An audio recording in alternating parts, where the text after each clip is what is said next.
you say somebody in Japan's listening? Yeah, but they were actually playing last week's. Ah, right.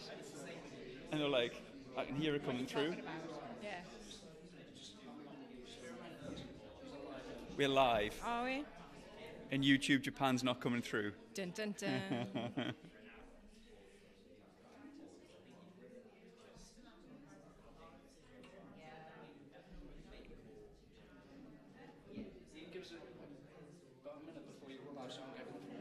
Are we not live now?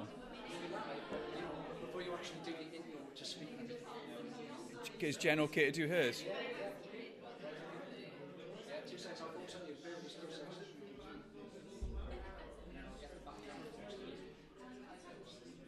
Ask Paul to blow his horn. Paul, can you blow your horn? How often have you asked men to do that? Thanks.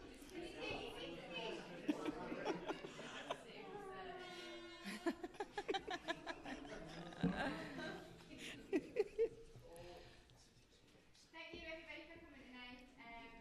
If you don't already know, there's a bunch of green, there's a council over the building, there's lots of offices, workshops and everything to rent here. If anybody's interested, Gwen's your guy. South Council really support the digital community and more by putting on these types of events that we will strengthen the community within the borough. That's all the spiel I'm going to do. Housekeeping, toilets are just through the door there. We're not expecting any fire alarms, and pizzas are due to arrive around 7, so that's about it. I'll hand you over to Ian and Jill. Thank you very much. Good evening. Welcome to the May 2018 live edition of the Industry Angel.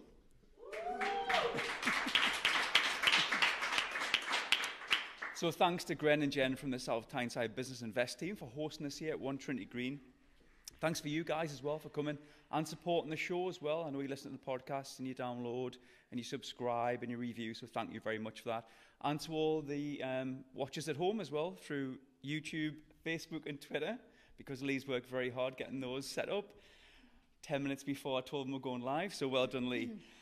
Right, okay, so feel free to take photographs. We are going to use the Industry Angel Live hashtag. So feel free to share the live streams as well if you're on Twitter. I've got my little running order here, which Jill doesn't know about. We're going to chat. We're going to chat for about half an hour, 45 minutes. And then, Jill, we're going to have a 1-minute lightning round quiz. Right? Now, did you manage to see last month's live podcast with Gary Fildes where we did a live quiz? I did. Excellent. Yeah, if he set the bar, I think we've got 2 right. Yeah, so right. So I've got a little right quiz here that your colleagues have kindly put together. Okay. So we'll be doing that. And then we'll take some Q&A from the floor as well. And we should get the show on the road. Okay? Okay. So today we have the Head of Skills and Training at Sunderland Software City. Welcome to the Industry Angel, Jill McKinney.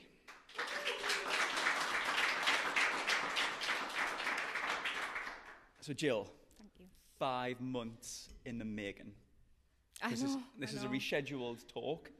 The beast from the east got us last time. I've got sandals on today instead of wellies, so better anyway. So thanks for that.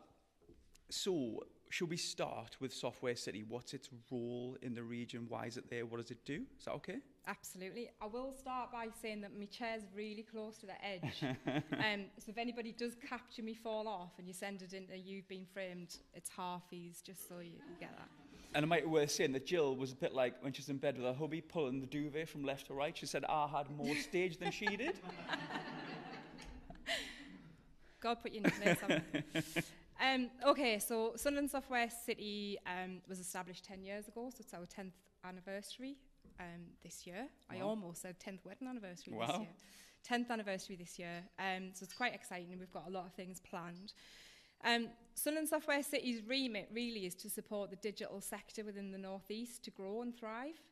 We traditionally work with SME digital businesses, anywhere from idea right the way through to fruition. And we've worked with some brilliant businesses that have come along to us for some support in very early days, and they've gone on to be massively successful, and we're really proud that we've been able to support and really excited to be part of that journey.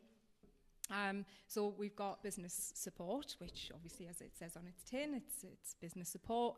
And we do that in various different ways, but we quite often, well, all of the time, we listen to industry and we tailor our support to meet the demands of the industry. So we do masterclasses. So we've got a couple running at the minute around social media and how to use that to best maximise your sales or, increase footfall. Sales masterclasses, agile introductions, all of those things that businesses are looking for. We support marketing support. We give marketing support. We can help somebody put a marketing strategy together. We'll shout about everything that everybody's doing. So if anybody's doing something great, we'll support you with PR, and we've got a great team that'll help with that. And really what we want to do is shout about everything that's going on and make sure that outside of the region everybody realises how great we are as a cluster, as a sector. So yeah, that's in a nutshell, that's what we do. So that's tech in the northeast only? Yeah, so we've got Sunderland Software City's remit is northeast LEP area. But we also have the Digital Catapult, which is Northeast and Tees Valley. So that encompasses, obviously, as again, Northeast and Tees Valley. And that is around innovation and supporting innovation. So we work with generally larger corporate organisations, manufacturers, the likes of Nissan, for example, but also we've worked with financial organisations like Barclays, Northumbria Water, all of the above. What we do with the Digital Catapult is find out what the business challenges are within the large corporates, and then bring in the SME community to solve those challenges, so that it becomes a more circular economy and everybody gets a chance to be involved in all of the great expansions that's going on in the Northeast and Tees Valley. Excellent. So, where do you fit in, Jill? Head of skills, training Good as well? Good question. Yeah? Yeah, it depends on which hat I'm wearing, but tonight is skills. So as head of skills, really what my remit is to understand what's going on in the sector, and then feed that into education, and then keep that cycle continuously moving. So make sure that education understand what the sector needs in terms of skills, but also make sure that industry understands what support the schools need, and colleges and universities, to get that message in, to make sure that they're delivering the right subjects, information, messages to the kids in the schools as well. So your role sees you going to schools as well and talking through what's happening? Quite often found in a school, school, college, university, any educational venue, talking to the kids around all of the opportunities that we have within the Northeast, and actually find quite often that, there's not enough awareness, more often than I should, to be honest. From the children's point of view? Across the board. So I attend a lot of teachers' meetings as well, curriculum leads, careers guidance meetings as well, head teachers' meetings. And, every time there's a surprise about how big the sector is within the region, the household names that we've got here, people have no idea, which is a bit worrying. So that is part of my role, is to go out and showcase that and show people what we've got, all of the exciting things that are going on, and how they can get involved, and how to link their learning to industry. So we still get that. Teachers, I do have empathy with the teachers. They've got a massive job. A lot of them are overworked. They're working at home. They're marking books. They're going in early. All of the things they've got to do. And then now they've also got to, with the new careers guidance strategy, they've got to make sure that they link education with employment. The Gatsby benchmarks, they've got to make sure that they link education with employment. And so that's been thrown at them. And there's a huge agenda around STEM.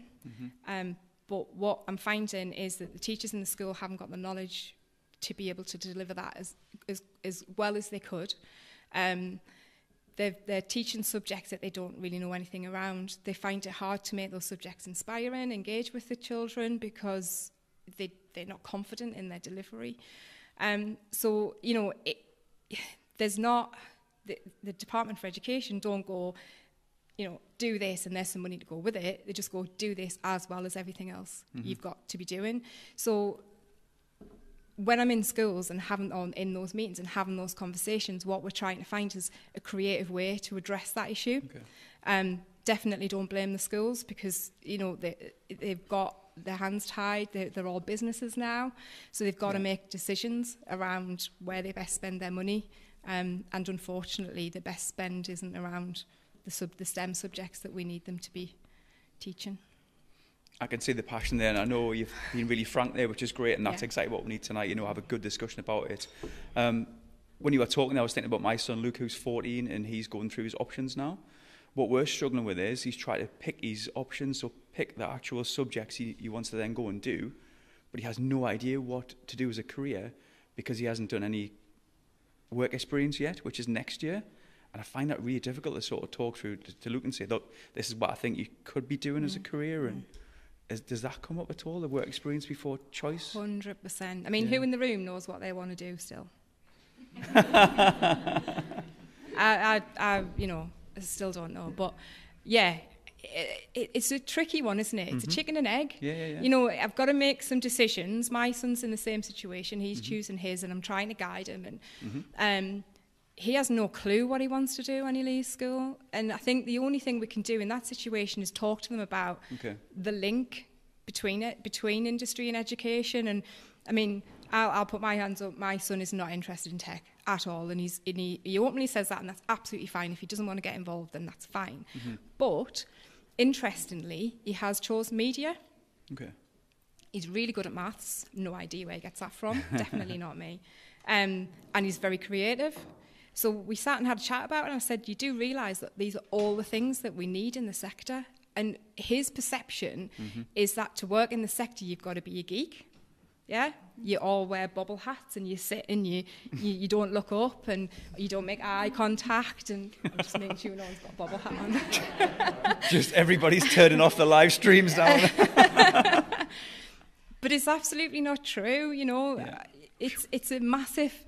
It's a very diverse sector. I must admit, so I've worked in the sector for a long time. And when I first went to do a training session within a tech business, I was full of dread. I thought, what is this going to be like? I'm not going to get any response. There'll be no eye contact. Nobody will engage. I couldn't have been more wrong. Everybody was... From the children? From children and adults. Excellent. You know, they were really engaged and they wanted to learn. They had a thirst for knowledge. It was something that they didn't already know, or it was something that was going to enhance their skills. So, you know, the geek thing is a myth. It's a huge myth. Obviously, there's geeks, but the majority... Just dig that hole. Yeah, there are some. But the majority of, you know, normal people... It's always getting bigger, isn't it? I know, it is. But... This is, so his perception, and no doubt your son's perception will be, because you watch the telly programmes, don't you, as a South Park, or, you know, the Big Bang Theory and all the rest of it, where everybody's kind of, all the coders are sitting like this. It's not true. It's a really fun, creative, exciting environment to work in, and actually it's the fourth industrial revolution. We've got to embrace it. We've got to run with it. It's like, you know, it's like manufacturing was however many years ago. It's exciting. People can be part of a journey that's only just beginning. The technology is moving at such a fast pace. Who knows where we're going to be in 10, 20 years' time. And our kids are in a really fortunate position now that they can be part of that journey. They can, you know, they don't have to be a techie, they don't have to be geeky, but they could be involved in some way, particularly if they're creative and good at maths. So what can we do about this? Because, you know, our children are fortunate that both parents have worked in tech, they get it. What about children whose parents aren't aware of tech? What can we do here in this room to educate the parents and the children on opportunities? Absolutely. I think one of the key issues that we've got to address is the influencers. Okay. And that's parents and carers, teachers, anybody who has responsibility for children. We've got to find creative ways in which we engage with them. So I still get that from kids saying, my dad said that it's not a proper job. I can't go into gaming because there isn't any jobs. There's no point in doing IT because there's nothing in the northeast. You know, all of those messages are still getting fed into children's minds. So we've got to find creative ways of addressing that and dealing with that. One thing that we've recently started to do is produce a school's newsletter, and that is specifically targeted at parents. So that goes out once a quarter, and it's a massive shout out for the region. Excellent. There's obviously some things that we're doing as Software City and Digital Catapult mentioned on there, but the bigger picture is around the region and what's going on. So generally, before we send it out, I'll go out on social media and I'll ask who we're sending this out. If you want to shout out, let us know. And we'll include your logo, a link to your business address, and a little bit about what you do, and just so that it's going home, it's bright, it's colourful, it's got Coda Dojo information on there and all the other tech meetups that kids might be interested in, but not just the kids, the parents as well. Yeah. And it's been really great, and we've only just started that. So we've got some feedback that parents are starting to now ask when they go into parents' evening, is this an option? Can our children start to do this? Because we can start seeing, we can now see that there is an option for them and an opportunity for them past school to get involved. So thinking about, I was asked to go into a sixth form recently and talk to the sixth formers about business and about tech and how it just seems too late. It's sixth form? Yeah, it just seems too late. Yeah. So you're doing some great stuff there, but is there anything else that's happening before that? I think there's the Enterprise Advisory Network with the LEP. It's not STEM specific. It does cover every sector, obviously. But I think we need more people to sign up to that. I don't know how many people in the room are advisors, enterprise advisors. Yeah, I know there's a few. But I think we need to make more of an effort. To be honest, I think industry needs to step up to the plate. I think we need to, we're good at talking about it. Okay. I'm sure there's a few people in the room will agree that you've all been in meetings where we've discussed this issue time and time again, and we start to make a plan and then don't really get very far with it. But there are already things in motion. There's things that we can do that we can just, build on and enhance. So the enterprise advisory option is great. So you don't have to do anything other than go to a school and chat. Yeah. Talk about what you're doing, give them some real life experience, invite them along to your business if you can, if you've got the space. But make sure that when you're doing this, it has the child and the parent in mind, so that you're not tailoring it down so that it's child's play, building Lego, all the rest of it. Yeah, that's great. But I think you've also got to pitch at a level that makes it relevant to industry. So the parents, when we're looking at the skills gap, we're not just looking at kids. We're looking at this diversity issue as well. And we're looking at getting older people in, the over 50s, dare I say it, need to play a part in this. Women, female returners, people who've gone off on maternity leave and looking to come back. We need, when we're chatting, when we're in the schools, parents' evenings are a really great opportunity to do this. Talk to them about the opportunities generally, not just to the kids, but to everybody. We've got to cast the net wider, and we've got to make everybody aware. And that'll only serve a purpose, because if you're talking to parents, they're going to start talking to their kids. Do you know what I mean? If you're talking to the kids, they're going to start talking to their parents. So you've got to capture it in both directions, I think. Do you think this is a good time to talk about the Go Reboot? Because here at South Tyneside, we sponsored the pilot of that, is that right? Yes. And how did that work? What was the outcomes of that then?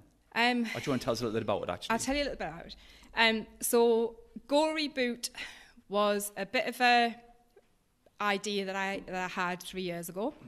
And it was after having some working in with Software City and the wider sector, and just based on a few observations. One, the sector's really closed.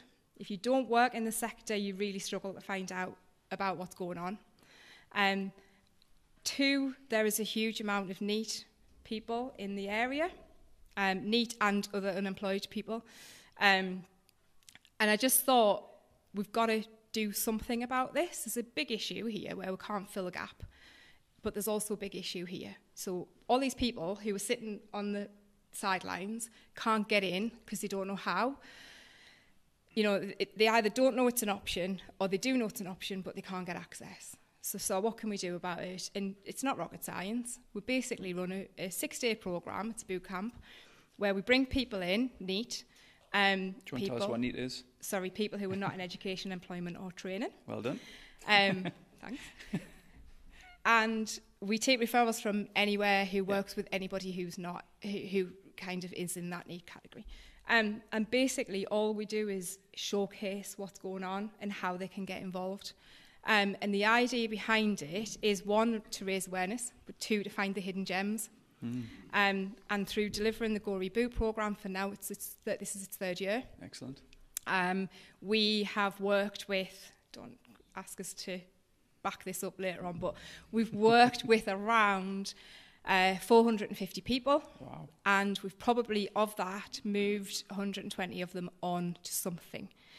So that might not sound like a lot of people, but it's not a silver bullet. We never promise anything to anybody when they come along other than come and find out about an exciting sector. I never tell anybody I'm going to find you work, ever. Never promise that they're going to find their right opportunity. You know, if they want to stay, that is entirely up to them. If they want to leave, that's entirely up to them. Never had anybody walk away, and we keep in touch with everybody who's attended the programme. We send them regular newsletters, updates. We send them news flashes of new opportunities that are coming along. And it's just been really successful, and we're just trying to build on it now. Excellent stuff. There was something you mentioned there about being very insular. I know one of the blogs you wrote, you said experience is key, therefore more needs to be done from an industry point of view to open up the sector, which at the moment is very insular and close to the outside world. Mm-hmm. What did you mean by that? Just what I was saying before, unless you're in the sector, you don't hear about all the great things that's going on. Okay. You know, things like this, if you're not on social media and you don't follow the right people, how would you find out about this? You wouldn't, because all of the adverts, all of the promotions done around on social media. It's the same for the majority of the meetups that go on, the tech-specific events that go on, a lot of the training programs, a lot of the kids' coding clubs. It's all promoted on social media. Now, if you're not in that loop, how do you get access to that information? You don't, do you? You don't know what's going on. So that's what I mean by that. Okay. We've got to cast that net wider. We've got to look at who's on the outskirts. We've got people so the hidden gems, people who you wouldn't ordinarily think would be interested, but actually they're sat in their bed coding in their bedrooms, you know, hacking into God knows what, and I'd ask them not to tell us that when they come in, but they sometimes volunteer the information. Some very, very clever, switched-on people who, for one reason or another, have just not had the opportunity. You know, we've got people in redundancy situations, people who've left school but just not had any guidance. Surprisingly, we get quite a few people with degrees, computer science degrees, that come along who've maybe not had the confidence, who've been knocked back maybe because they've not had the experience, so they've not stood up against somebody who has, or they've just not had the right information when they've graduated to move on. And then they get in a cycle, so they go and work at Sainsbury's, not that there's anything wrong with that, but they get used to getting some money in, and then that never happens. So the Go Reboot programme is a way to get them in, to start showcasing. But I think we need to do that on a bigger scale. We need to widen it. You were mentioning there, we touched upon like digital exclusion of people who don't really listen to social media, and it's a crazy question and there's no answer to it, but what can we do then? Do you have anything you could tell us or share with us about programs that are trying to include people that mightn't be on social and in these places? How can we get to them? Well, this is, funnily enough, I was at an event the other week and I'd never thought about this, but somebody said we should use the top of buses to advertise. Okay. Oh, it was ingenious, actually. It was really good. And I looked out of the building and there was like 5 buses going past and I could have seen them. That's just, one example. You're not in marketing, are you? I'm not. Can you tell?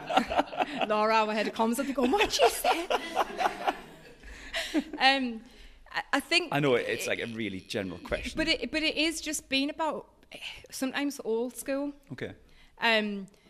Carl Buckley, who's in the audience, and I'm pretty sure he wouldn't mind me giving this example, but I met with Carl probably about 3 years ago. He's just giving everybody away.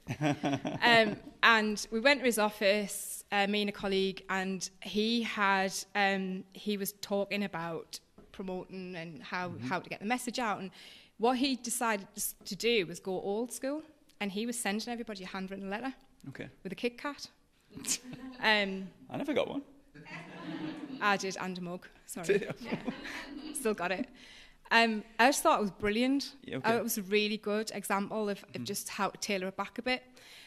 Digital tech is amazing and it's really exciting. Social media is a brilliant way of getting messages out and engaging with people, but not everybody's on social media, or if they are, they're not following you. Or they're not following... Should be. They should be following you. Definitely. But they don't know who to follow. Don't fall off your chair. No, that would be really unfortunate if you did that. But there might not... I mean, if you're not in the sector, who would know about Software City, Sunderland Software City? People don't. I spend, the majority of my social time explaining what I do, explaining what Sunderland Software City is, explaining what Digital Uni is, explaining what, all these things that I just talk about as a given. My friends have no idea what that is. That's not a good thing to say because they should. But, I mean, I've told my mum a million times what I do and she still doesn't get it. So, but, Is she watching? She wouldn't know how to switch it on, I don't think. I'll play it back later. Right, fine. But yeah, so, when we're talking about engaging with people, we've got to forget about all these, the kids that are on social media and people who are in the sector who would know that it's a tool to get a message out and think creatively about it. Hence the newsletter. It's old school, but it's a paper copy. Some schools put it on their newsletters, on their online newsletters and put it in their blogs. But most of them send it out as a paper copy as well. So we just need to tailor it back and go a bit old school, I think. Just want to touch on something you mentioned about the skills gap. So we've got a skills gap in the region in this particular area, STEM. Are we looking outside of the region because of this gap then? Yeah. So, there's a few different things going on in terms of talent attraction. We spend, so although I said earlier on that Sunderland Software City is North East Leb area and Digital Catapult is North East and Tees Valley, we do work outside of the region as well. And one of the big remits outside of the region is to talent attract.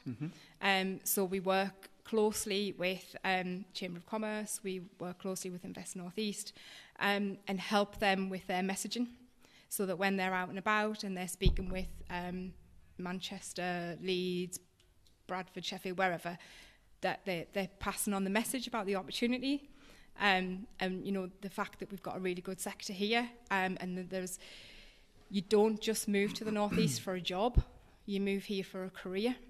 So you might hear, you might see advertised, I don't know, for want of better examples, and there are other well-known businesses, but we'll use Sage as an example. Sage is a very familiar household brand for most people. They would see that. They might see a job advert for Sage because they're looking for, particular fintech or whatever. And that's great. But they might be talking to their families about upheaval from Manchester, for example, to move them here for a job at Sage, which is great, and I'm sure that would be a really good option for them. But they get here, after convincing everybody to move, they can get here, work at Sage for a couple of months, realise they don't like it, or something else might happen. Where do they go next? And I think that's part of the bigger conversation, that actually there's another 800 plus businesses that you could go and work for, all of them established, all of them very exciting, all of them, got some really good products. And I think that's one of the messages that we're trying to push out outside of the region, is that there is a whole career here, as well as the lifestyle. Obviously, there's cheaper housing and transport links and all of the above. But I think it is about that. There is loads of opportunities here. We got an event on the 24th. This is a shameless plug. Here you go. We've got an event on the 24th of May called Tech Talent. This is our third year. And every year it's got bigger.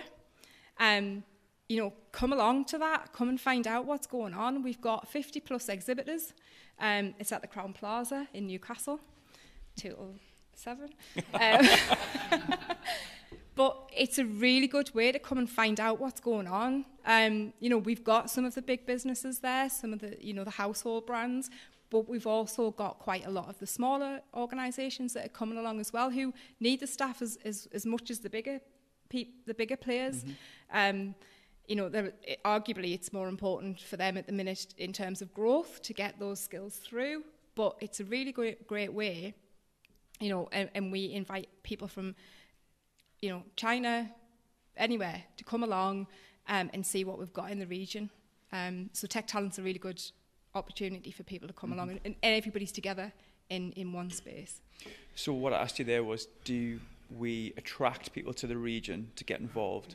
What I wrote down there quickly was, does it go the other way? So are we losing people in this region to move down? For the exact reasons that I just said there. Okay. So, you know, there's not enough awareness about what is going on in the region. And so, you know, people will graduate and they'll be looking before they graduate to see what their opportunities are outside of the region. And I'm not sure we're doing enough to capture that. I don't think we've got that catch net just right. And that is an education piece. Who's we?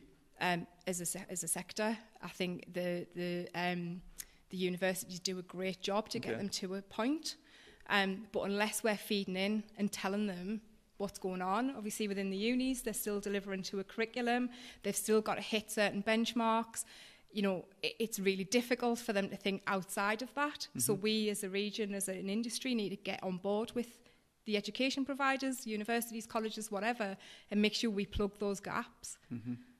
If you ask any lecturer if you can go along for one of their sessions for an hour, they'd welcome you with open arms. Okay. If you offered some time for their students to go and visit your offices and see what's going on, they'd be, you know, they'd take your hand off to do that kind of thing. We just need to collectively do it a bit more.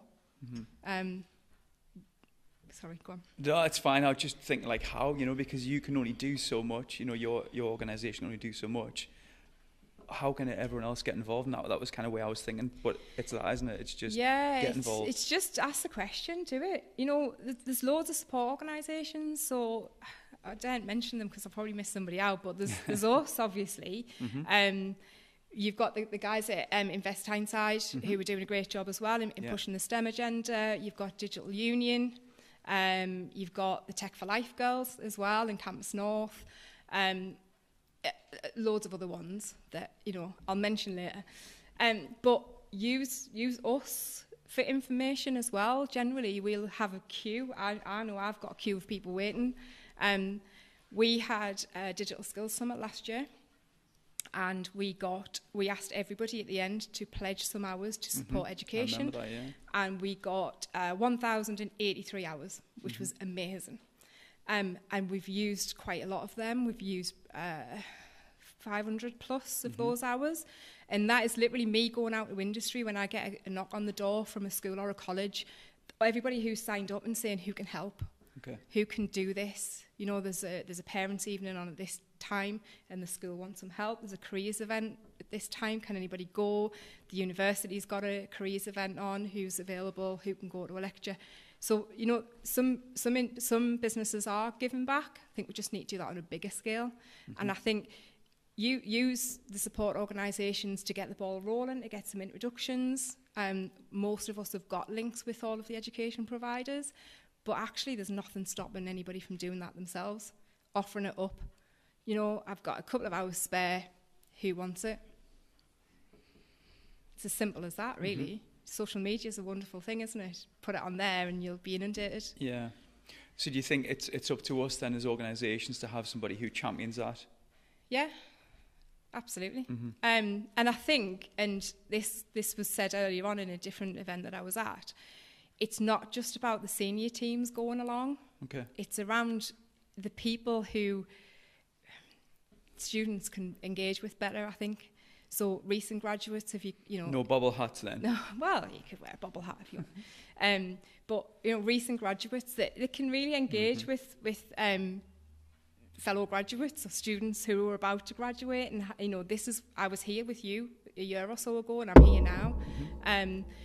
maybe people in junior level positions, interns, people who are on their level more so. It can be intimidating if you get a senior manager to go along, and particularly not necessarily in this sector, but in other areas, and sometimes in this sector where they're suited and booted, puts people off instantly. Talking at a level that using acronyms and you know, assuming everybody knows what you're talking about is the wrong thing to do, because you completely disengage. People are sitting, they don't ask the question. If you use an acronym, people are sitting there thinking, does anybody else know what that means? I used to work for a global IT company, and I needed a dictionary to understand what everybody said. First meeting I ever went into, and it was just like, what the hell? And I was only like 20 at the time, so I didn't have the confidence to say, I don't know what you mean. So I went away and I wrote a dictionary around all the acronyms, and then I passed that on to all the new hires after they came in after that. But you know, we got to stop making assumptions that everybody knows what we're talking about and break it down and make sure that it's people can engage with it and understand it. So before we move on to this quiz, and have some fun with you, I really want to kind of summarise what you said there, because you're really passionate, and I know there's only so much time you've got. What other initiatives are coming around? What is it that you want to do going forward? Is there anything that's really burning that you want to get involved with? Or are you day-to-day in this position you're in now?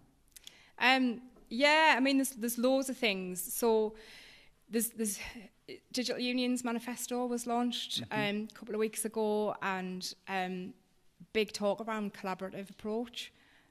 All for that. We're all heading towards the same target, but we need to be better at doing that together. You know, we do events, and it's brilliant. Today, I could have gone to 5 or 6 events, which is, I would want to have gone to all of them, but I couldn't. I think we need to be better at talking to each other. So I am working with a group of fabulous women at the minute. We haven't established a title of our group yet, but we intend to be the steering group for the sector and look at all of the different issues that we've got, one of them being skills, the other one being diversity, attracting more females into the sector, and a plethora of other things as well. So I'm quite excited about getting involved in that. It's just a bit of a discussion at the minute. We've got some plans. We're going to try and build it, and there will be a launch soon. So it's a little bit of a teaser as to what's to come. But I think the collaborative approach is the only way we can do it. I'm just one person in one organisation. You know, there are other organisations that are playing a really good key part in the skills issue. We can only do it if we do it together. All our message going outside of the region, but more importantly, the message is staying in the region. We've got the skills. Absolutely, without a doubt, we've got the skills. We've proved it through the Go Reboot programme. People have come to us with no qualifications, but have the skill, and we've managed to get them in work. We just need to be better at passing that message out and making sure that we don't lose them out of the region. Yeah. I mean, you've mentioned there about the summit, the Go Reboot stuff. There's lots of good initiatives. It's really successful. It's just fighting the fight and just keeping it going. Just keep making sure that we've got a clear message, regardless of who we're talking to, that it's a joined-up approach and that we're not in competition with anybody else in the region. It's the worst thing that we can do. I couldn't care less if Catherine went out and attracted, 500 people to an event, so long as it's around, all of the things that we're doing in the region, and I did an event, I only got 10 people. It makes no difference, so long as it's not about who can do it better. It's not around ego or celebrityism. It's around, can we get a job done? Can we stop sitting in a room and talking about it? Can we just do something about it? Excellent. That's a great message to leave us on then. Good stuff. I'm nervous for this. I would be. I know my colleagues too well. I have the answers in front of us. Jenny Banks is watching. Yes. Jenny, who's been really... Thanks, Jenny. Paul, my friend. So Paul's... Can I say you've got the horn? Paul has the horn. 60 seconds. Paul will re-horn after 60 seconds and we're off. Are you ready? No, I'm nervous. Okay, then. Can I fall off my chair? No? Ready when you are, Paul? What was written on your birthday card from your colleagues this year? May But I can't remember. May a flock of seagulls shit on your parade. Yep. When were you referred to as the help? That was in Barcelona last year. Have you ever been on the radio? Lots of times. How good are you at cartwheels? Awesome. Who's the worst cook in the office? Oh, crikey. Probably Naomi, I would think. Do you happen to have a favourite supermarket? Yes, I am the Aldi super fan. Do you like the smell of Indian food? I like the taste of Indian food as well. Out of your team, who would be most likely to show up to work drunk? Billy Webber. How does your husband look after your mother? Trims our hedges. If someone spent one day with you and your team, how would they describe it? Describe the day. Mm-hmm. Mental. Do you know what it is? Got to keep going. If you weren't doing what you're doing now, what would you be doing? On a yacht with champagne, I think. How did your last Christmas work party go, Jill? I can't remember. Okay. Out of your team, who would you want to be stuck on a desert island with and why? Oh.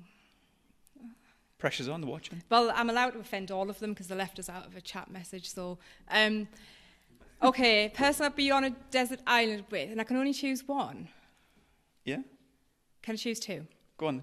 Okay, two different reasons. Jenny Banks, Okay. because she's really funny and she'd just keep the whole camp entertained. And Billy, because he's very practical in a panic situation. Right. So, Jenny's actually took us a step further. Out of your colleagues, snog, marry, kill. Oh my. What's this got to do with skills?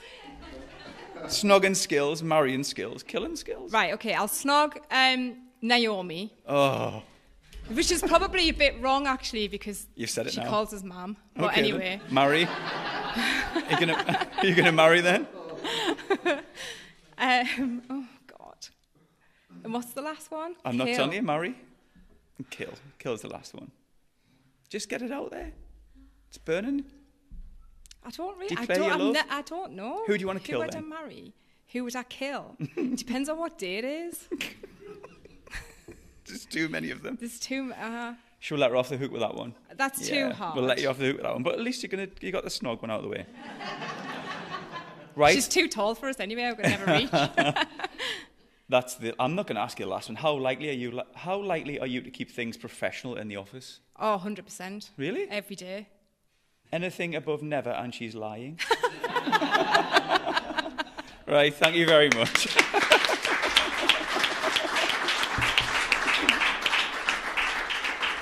Okay, I think we've got time for a few questions. Anybody would like to ask Jill a question? Yes, David. Jill, just pick up on your comments around getting the right messaging out and making sure everybody's on the same page. What's your view in terms of, so as a region, because this is ultimately about the region, this is not about a particular borough, this is about upskilling the whole region, building talent, but more importantly, retaining talent so that we can get the inward investment we need, which is going to create the jobs for the future. But I've heard lots of people talk about the skills gap in the North East, and we tend to go round and round in circles, and we never get to a firm conclusion on this. And given that we've got the North East LEP, we've got the Tees Valley LEP, we've got all of the borough councils in competition with each other, you could say. We've got now a devolution deal where we've got local authorities who are going to go off and create their own strategy. And then we've got the combined authority. How on earth are we ever going to achieve one coherent voice for the region around the skills agenda when we have the region, people looking in from the outside of the region and seeing us as being so fragmented, and quite often we're all competing for the same agenda but in very different ways, and it's never really very joined up. Jill, can I just jump in here for a second? Because the listeners at home would like to hear that. How can I repeat that question? So we've got lots of... I was going to say, what was the question? So we've got lots of big players around the region. It's quite fragmented. How can we all come together and have one voice? Okay, so you're right. It does look very disjointed, and it is very disjointed in some respects. So the Department for Education recently announced their desire to have digital skills partnerships, pilots in particular regions.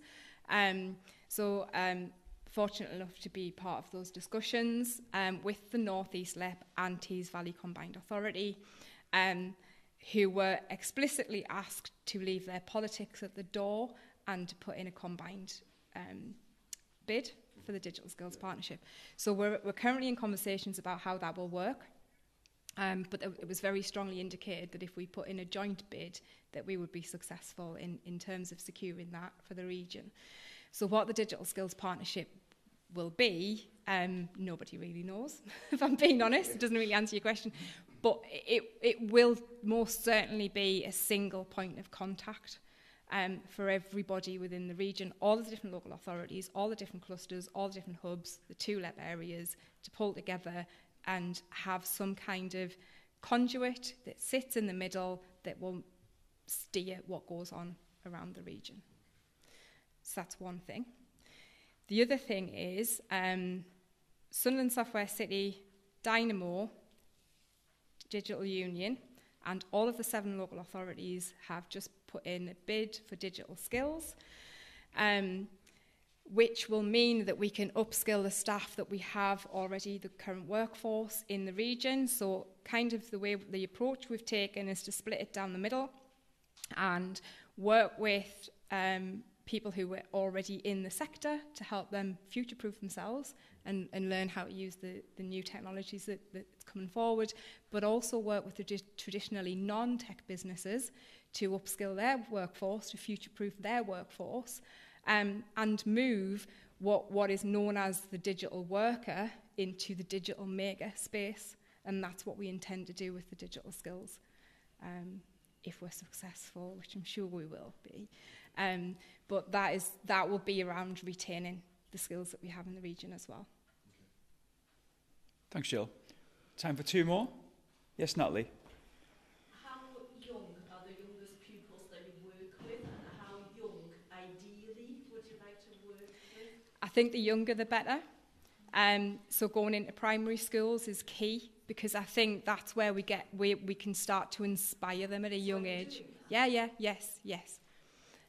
So I quite often go into primary schools, and it's really lovely, and it's quite fun, and go and chat with the kids, but the message is very serious, and that is, talking to the kids and in a child's play manner when you're chatting with the kids, but the message is for the teachers as well, so the teachers understand how to link their learning with the industry requirements. We've got a few different initiatives going on. So we have World of Work Week, where we engage with a lot of primary schools around the region. That's part of their curriculum, that they engage with employers, and that we quite often have them over at the software centre. And they just come and explore, and they get a chance to build and create, and they build robots, and they get a chance to play with all of the equipment that we've got at the centre, and all of the businesses that we have there, welcome them in to go and explore what they've got. The other thing that we've got is Work Discovery Week, where that actually isn't a week, it's a year.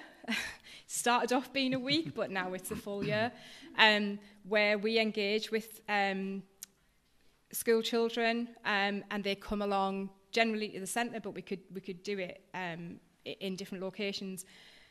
And we bring industry in, and it's like a marketplace event, and the kids get to wander around and ask questions, and it brings the sector to life for them. So the answer to your question is as young as possible. Yeah. Excellent. Got one more? Yes, Jane. So talk to me about what organisations are doing to fill the skills gap.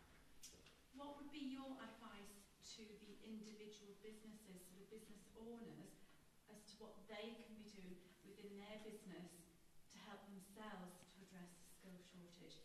For example, we work with a lot of businesses across the board, and if I was to say, what's your workforce plan, what's your recruitment strategy, they'd look at me like I'm an alien. Is there any advice that you would give on that area? Because obviously you can't do everything. People also have to need themselves. So Yeah, Jill, no, I'll just I agree. repeat that for the listeners. So, wow, Jane, what can we do in business to help yourself? Thank you. It's tough. Yeah, it is. Yeah. I think what I said before about just asking the question and, approaching schools and colleges and offering some time up, we're not saying this has to be a full day, it has to be a full week. An hour or two is great, and, schools are happy for you to go along and give an hour's talk. Pull together a newsletter and send it out, get involved in the work that we're doing. Open up your offices and bring people in. That works really well. That workplace experience, I think, is more valuable, if I'm being honest, than somebody from industry going along and having a chat, which is great and it is valuable. But I think for the kids to come out and see what industry looks like, to me, I find that's the penny drop moment. So when we do the Go Reboot programme, we also have a work experience version of that as well. And that was derived out of demand. So we were getting a lot of demand for work experience, and it's a bit of a struggle, and I get it from both sides. From an SME, it's quite hard to give that time and investment. So we have a work experience week, and as part of that, we take them out on site visits, and we bring industry in and they chat with them. But I think the real penny drop moments are where they see it, and they walk into a business and they get a feel for it, and they see that everyone's normal. And they get to chat with people who are doing the job and ask them questions and really explore it. But, their eyes widen when they walk in and they're like, wow, this is amazing. And you ask them, did you know it was going to be like this? Had no idea. I thought it was just going to be like an office or whatever. So, open it up and offer it out. Thanks, Jill. Okay, I think we'll let you off the hook there. Have I waffled for too long? No, do you know what it is? That was a very polite way of saying shut up. No. Well, 2 minutes to 7, but thanks so much. That was really open, honest, frank. It's what we need. We need to carry this sort of thing on and keep it going. That was 5 months in the waiting, but it was really worth it. So, Jill, thanks so much. Thanks for Jill having McKinney.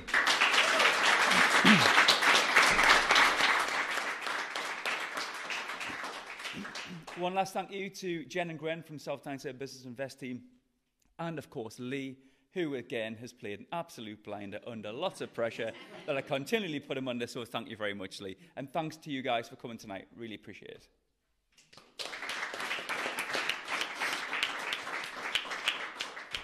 Thanks, Jill.